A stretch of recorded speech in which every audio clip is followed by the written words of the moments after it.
everybody. We're back another week for our next study in our next book in the Bible, which is the book of Job. We're going to take a look at God's love and God's judgment, okay?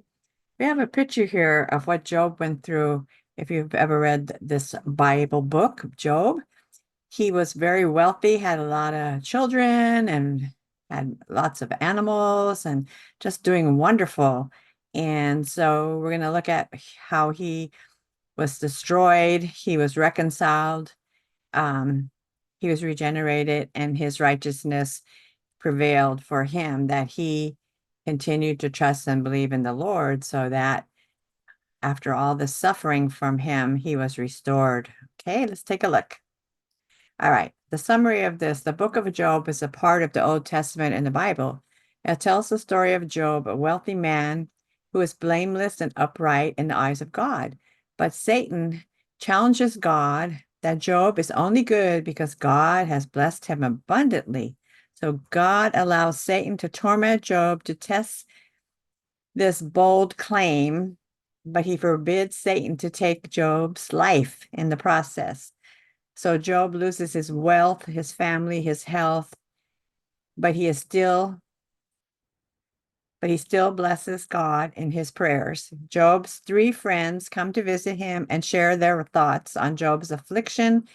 In long poetic statements, Job curses the day he was born, comparing life and death to light and darkness. He wishes that his birth had been shrouded in darkness and longs to have never been born, feeling that light or life only intensifies his misery. After making pains to assert his blameless character, Job ponders man's relationship to God. He wonders why God judges people by their actions, if God can justify as easily alter or forgive their behavior. This book concludes with God restoring Job's wealth and blessing him and new children. So he is tormented beyond imagination. Okay. He was given sores. His children were destroyed and killed. He lost his wealth. He lost all his animals. He lost everything. Okay. So in God's judgment, the book of Job is a complex and nuanced text that touches on many themes, including God's judgment. In Job 36:7-10, Elihu tells Job that he is laden with the judgment due, and wicked judgment and justice have seized him. This verse suggests that God's judgment is not only reserved for the wicked, but also for those who are righteous, but have strayed from the path of righteousness. So somehow, some way, that can happen to people who are righteous, but they stray and then they are judged. But I think in this case of Job, Satan asked God permission because it cannot do anything out without God's permission. Satan wanted to test him through many means of suffering, and God approved it, but not death. Okay. In Job 34:5, Job himself says, God hath taken away my judgment. This verse suggests that God's judgment can be unpredictable and that even the righteous can be subject to it. However, the book of Job is not just about God's judgment, it's also about the nature of suffering, the limits of human understanding, and the importance of faith in the face of adversity. So even when we are going through turmoils in our life, things are attacking us in our health, in our family, and our finances, in our relationships, everything. We must hold strong to our faith and our trust in God that He will bring us through. And He does, but it's tough. It is tough. I am speaking of my own personal experiences. It is tough to go through many ordeals that are slammed on you from the enemy, testing you. And as it says, God gives permission for this to happen. And we must hold firm, just like Job did. He held firm, even though there's times we wish we were dead. We wish that we didn't have to go through this. That was just too much for us to endure. But we must hold strong and hold our faith and trust that this will pass. And it says here, God stills you, reassures you, leads you, enlightens you, forgives you, calms you, encourages you, and comforts you.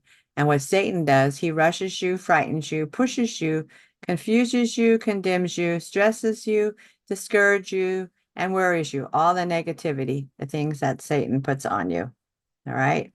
So this is God's love. There are some scriptures here that are in the book of Job. The book of Job is complex, as we said, and it touches many themes, including God's love. So in Job 38, lessons from God's question to Job, which demonstrate the sign of his indescribable love for all humanity. God appears to correct Job, questioning him about the creation of the universe and the oceans and the life-sustaining atmosphere. These questions demonstrates God's love for humanity and his desire to teach and guide us. In Job 120, after Job loses his wealth and family, he falls on the ground and worships God. This act of worship demonstrates Job's faith in God's love and goodness, even in the midst of great suffering, as we just discussed. And then in Job 10:12, Job acknowledges that God has given him life and constant love, and that God's care has kept him alive. This verse is a beautiful reminder of God's love for all of humanity. So even though we're struggling, we've been sick, we have financial problems, we have relationship problems, we have children's problem, but God sustains us through it all. He never fails us. He always gives us food, a place to sleep, and keeps us going until it passes. This is just the way it is. All right.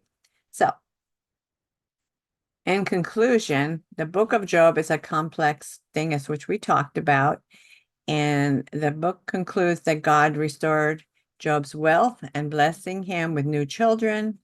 And in Job 42, 1-6, Job makes his final response, confessing God's power and his own lack of knowledge of things beyond me, which I did not know. Previously, he has only heard, but now his eyes have seen God, and therefore he declares, I retract and repent in dust and ashes. So in essence, sometimes we get mad at God. We just don't understand because we don't have all the knowledge and the wisdom that God has. And we just get really frustrated in our flesh and we say and do things that we're sorry for. But it says here, the final section of Job contains a storybook ending in which many of Job's fortunes are restored, many, but not all. He receives his wealth back, that he had more wealth than he had before, and a new family of children, of sons and daughters, but the ones that were lost cannot be restored. So there is some consequences and things, but he did receive everything back that he had lost, more than he had before. Okay. And it says here, I will restore your health and heal your wounds, declares the Lord. And the Bible speaks to his families, and only in God there's fullness of joy and true wealth. Okay. And in Job's suffering, Job loses everything. His children are killed in a typhoon-like wind, and Job got up and tore his robe and shaved his head. Then he fell on the ground and worshiped and said, naked I came from my mother's room, and naked I will depart. The Lord gave, and the Lord has taken away. May the name of the Lord be praised. And all this Job did not sin by charging God with wrongdoing. So he was really a really faithful servant, and he had 3 faithful friends that were with him, trying to encourage him to hold on. Okay, so that's what we need to do, people. In this crazy world we're in, we need to hold on. We need to have faith. We need to be strong. We need to know that God's in control and everything is going to be okay. But we must hold fast, steadfast, and strong, and keep our faith and our trust in God, and always know that He's with us, even though we may not hear Him or see Him talking to us or showing us things, that He's there. He's always working in the background for us. So hang strong, people. If you don't know Jesus Christ, it's time to give your life to Him. And sorry. And if you wish to do that, you can pray a sinner's prayer. Just you can find that online, any sinner's prayer, and a spirit-filled church. And then If you want to email me, you can email me at sandroscalini@yahoo.com. If you need a Bible, I can get you one. So just hang in there, people. Give your life to Jesus. It's the only way to do what's right in this world, because this world is really wicked. It's getting worse every day. Every day things are happening every day that just is just mind-boggling, and you must stay looking at Jesus, because otherwise it is going to be impossible to hold this in this life. God bless you. Come back next week for another lesson.